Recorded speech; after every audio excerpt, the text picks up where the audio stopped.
Hello guys, today I'm going to show you how to log in on GeForce Now.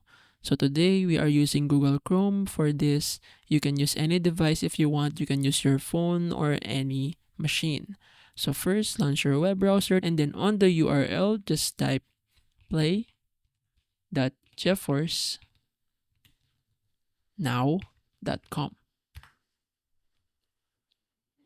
Once it loads, just click agree and continue. And then on the left navigation bar, click the Get In button highlighted green.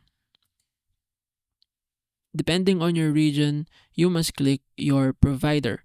So in this case, there are two options, NVIDIA or StarHub. So we are using NVIDIA right now, so click on that. But it depends. Once you're here, you can use your email to log in. If you have an existing email, you can log in with Google, log in with Discord, log in with Apple, or with Facebook. You can click show more because you can log in with QQ and log in with WeChat. So basically that's it. Just click on any option you want. You can use email or you can use some of these for quick access. Click continue and then you're done.